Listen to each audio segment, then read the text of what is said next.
కులు నుండి 20 కిలోమీటర్లు బస్సులో ప్రయాణిస్తే అక్కడ నుండి క్లిష్టమైన పర్వత మార్గాల్లో 8,000 అడుగులు ఎత్తుకి 4 మైళ్ళు ప్రయాణం చేసి వెడితే అక్కడ ఈ బిజిలీ మహాదేవ్ మందిరం ఉంది.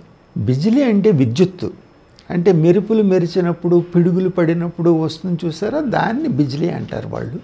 దీని ప్రత్యేకత ఏంటి అంటే ఎక్కడన్నా పిడుగు పడితే ఈ బిజిలీ మహాదేవ మందిరానికి ఎదురుగా ఉన్న 80 అడుగుల కొయ్య స్తంభం ఆ పిడుగును ఆకర్షిస్తుంది.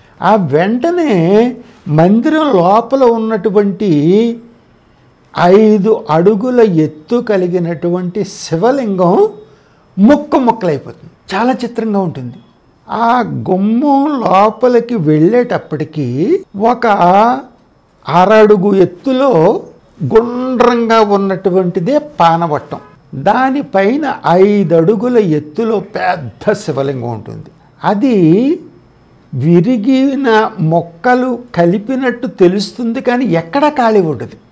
ఎక్కడ పిడుగుపడిన ఈ ధ్వజస్తంభం ఆకర్షించినప్పుడు విరిగిపోయిన మొక్కల్ని ఈ పూజారి ఏం చేస్తారంటే వెన్న బార్లీ పిండితో కలిపి మళ్ళీ దానికి పూతగా విరిగిపోయిన మొక్కలను అలాగలాగా అతికేసి ఇలా చేసేస్తే పూర్తిగా మళ్ళీ శివలింగంగా మారిపోతుంది.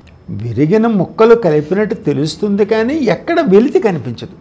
ఎంత చిత్రమో, ఎన్నిసార్లు మొక్కలైనా అది అలానే ఉంటుంది. మహాద్భుతమైనటువంటి విషయం అన్నమాట అది.